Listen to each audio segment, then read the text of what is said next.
Social media जैसे ही खोलो उसमें वक्फ बोर्ड की न्यूज़ चलती रहती है। आपने अक्सर नोटिस किया होगा।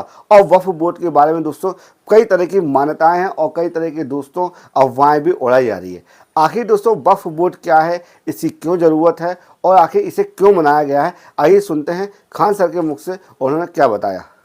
वक्फ बोर्ड जो था उसके अमेंडमेंट के एक जेपीसी बनाया गया, जॉइंट पार्लियामेंट्री कमेटी। ये जेपीसी तब बनाई जाती है जब किसी विधेयक को लेकर विवाद हो जाता है। तब वक्फ बोर्ड क्या था, जब देश का विभाजन हुआ तो उस समय बहुत सारे लोग जो यहाँ से इंडिया से पाकिस्तान चले गए तो उनकी जो संपत्ति यहाँ रह गई, उसकी देखरेख के लिए वक्फ बोर्ड बनाया गया। इसके अलावे कुछ लोग जो थे वो चाहते थे, जैसे किसी के बाल बच्चे नहीं हुए या कुछ भी हुआ जिसके पास ज्यादा धन संपत्ति है, वो मुस्लिम है अगर, तो वो अपनी धन संपत्ति जमीन जायदाद को वक्फ बोर्ड को दे सकता था और कि इस पे कोई सामाजिक, धार्मिक या फिर सोशल चैरिटेबल वर्क होगा। तो ये वक्फ बोर्ड था। इसमें कुछ जमीनें विवादित आ गई कि वक्फ बोर्ड का कहना था कि ये ज़मीनें वक्फ के अंडर में आती है। अब उसमें वक्फ बोर्ड में जो सबसे टिपिकल चीज़ क्या था कि वक्फ बोर्ड का जो जुडिशियल सिस्टम था उसमें भी सब मुस्लिम थे। तो कई बात ये उठा कि जो इसमें जो ट्रिब्यूनल फैसला सुनाएगा वो खुद ही ट्रिब्यूनल क्या है, वन साइडेड है।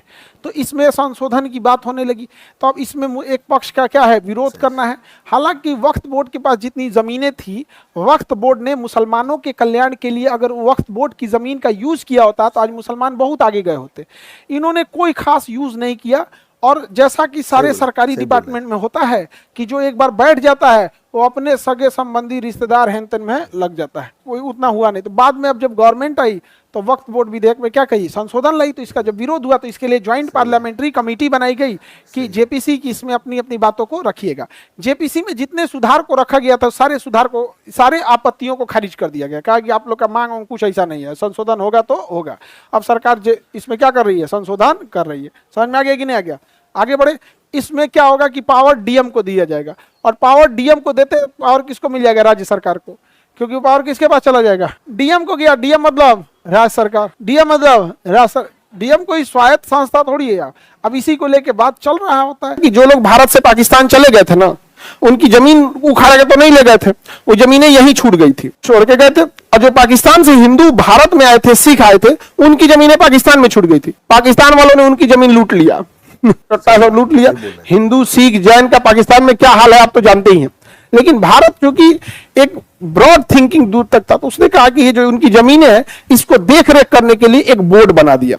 जैसे रेलवे के लिए रेलवे विभाग है कि नहीं, उसकी जमीन की देख रेख वही करती है, तो उसके लिए बना दिया वक्फ बोर्ड। क्या बना दिया, वक्फ बोर्ड। तो वक्फ बोर्ड का बेसिकली वही काम था, ये देख रेख करना है। आप कई बार वक्फ बोर्ड चर्चाओं में क्यों आ जाता है कि वो क्लेम कर देता है कि ये जमीन वक्त के अंतर्गत में आती है। यानी ये जो जमीन पे आप रह रहे हैं, विभाजन के पहले हो सकता है कि यहां जिसका था वो चल गया वहां पे, तो इतना पुराना नहीं होना चाहिए। एक तो कोर्ट, देखो जमीन के मामले में हमको सबसे खराब क्या लगता है, एक फिक्स टाइम होना चाहिए कि हाँ 20 साल तक आप अगर कोई इस पे नहीं है दावेदार तो फिर हिसाब किताब खत्म। भाई क्या पता कि हम जिस कोचिंग में यहाँ खड़ा है आजादी से पहले कौन था यहाँ पे, हो सकता है कि जिन्ना का हो, तो हमको क्या मतलब है उससे, जिन्ना चल गया ये चल गया। अब भाई आप कितना पीछे जा सकते हो, खूब से खूब इस जमीन को इससे पहले कौन था आप वही जान कर सकते हो।